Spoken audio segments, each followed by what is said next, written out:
So this is our second video from day one.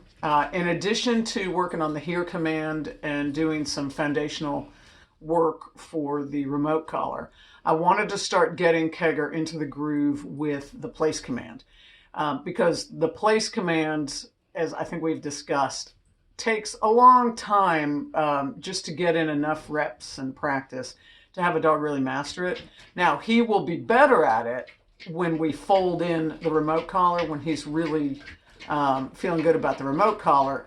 He'll get better about place and every other command when we fold that in, but we're not doing that yet. What we want to focus on right now is making sure that he has the strongest understanding on his own, and that we start building compliance without the remote, first off. So, I had texted you, but I wasn't sure if you had started him on place command. I feel like you did, but I didn't want to assume, so I should have asked you. So what I did for the last few minutes was took him through the same exercises that we would do for a dog who's brand new to it. He was extremely amenable and seemed kind of familiar, so I'm pretty sure you did work on it. Anyway, what I'm going to do is the basics with him, just by way of reminder for him and for you. And then I'm going to go ahead and step it up with some more distraction and higher levels of proofing. Proofing is when we test his endurance for the command. We give him opportunities, and we perform different movements, or we toss treats on the floor or other things to see if we can entice him to break early and see what kind of impulse control he has. So we'll get to a point where he's going to break early, and then we know, okay, that's his limit right now. So we call that proofing. Anyway, I'm going to do some higher level proofing than I would do with a brand new dog, because I think that he's ready for it. I think because you've been working on it. So anyway, let's start. We'll do a couple of reps of the basics just to get him warmed up. And I am using this Corunda bed. I can't remember if I talked to you about these, but it's a cot that's about 5 inches, 6 inches off the floor. The reason that I love these, and the reason that I would tell you to have one with you eventually in the bar, is because the elevation over the floor helps differentiate, especially for a dog who's learning, but also once the dogs start learning on them, they tend to get attached to them. Dogs love these.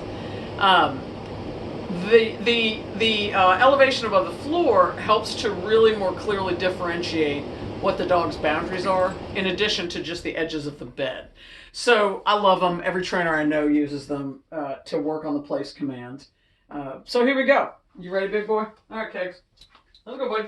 Good boy. Kegger Place? Yes. Now, because he seems to understand that command, I'm not giving him a treat. I give him a yes. I'm not giving him a little lovin's, but I'm not going to give him a treat. We've already phased that out. Now, as I walk around, still holding the lead, this is a form of proofing to see if he will move. I also like to use the leash when I'm not sure if a dog understands the release command. He does. So now I'm going to drop the leash. The dropping of the leash is not so much the proofing as the picking back up. That tends to be what makes a dog jump up. So he's doing great. Now let's just go ahead and end that one. Break. Good boy. So he broke without me having to really give him a tug. That tells me he knows what it means. What break means. Nonetheless, I'm going to keep the leash on. You'll see why. Because as I challenge him more, okay, place. Yes. As I challenge him more, I may need this leash. So let's go ahead and jump ahead. This little bucket has some high value treats that he really likes.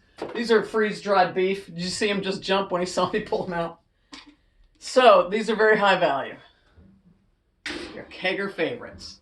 Now, see him self-adjust. When I think he's going to get off, I can give him a cue like, ah. I can also, if I think he's about to get off or if he steps off, I can walk over and use the leash to put him back on, or I can just walk into him and apply spatial pressure. Look at him self-correcting. So this confirms for me you have worked with him. So here's what I'm going to do. Drop one. Ah. He jumps early. I take the leash and I put him back on. I do not say the command again. I don't correct him. I don't scold him. I just reset him. We got a bad hop on that. All right. Another one. This is where his impulse control. Look at him. That is really good. So now I'm going to pick 2 of these up because I don't want him to eat all of them. But while we have the treat on the floor, we can say, break, and let him get that. Good boy. Good boy, buddy. Good boy. Excellent proofing. Excellent. Good boy. Let's just, for fun, let's see if he goes to his place without me guiding him with the leash. Hey, Kegs. Place. Yes. Yes. Good boy. It's nice to start getting him to that point so that it's someday you'll be practicing with no leash at all and you'll just point. So there he is, minding his business. And now I'm gonna, let's make it a little bit more exciting. Let's just take the whole thing. Bop, bop.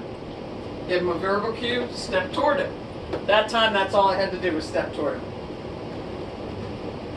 Yeah, he's being good. What we want to do is build this up so much that if I walk a dog right past where this yellow tub is, or this orange tub is, I could walk a dog by and he won't move. So he's really getting it. That's my boy. Good boy. He's really getting it. You have clearly developed this. So way to go. Good job. What we're going to work on while he's with me, we will practice it every day. Every chance you get to practice it, this is going to be the most important command other than the here command. He's going to have more than those 2, but these are the most important. We want him to stay on that place no matter what passes by near him, no matter what it is. So that is repetition, repetition, repetition, practice, practice, practice, and then finding more and more temptations. I'll move it closer to him. Up, up. So he can't quite touch it if he stretches. He's going to have to step off. Yeah, you've been doing a really good job with him. Really good job. Little drop. Up, up. Made a sound. Step toward him. He can stare at it all he likes. Break. Good boy. Break. You're good. See how he's not sure? Break. Good boy. So when he's not sure about the break, I grab the leash and I show him. Because as I mentioned to you, we want that break to be as solid as the place. So, okay, more on this later, but good job, because that's you, not me. All right, here we go.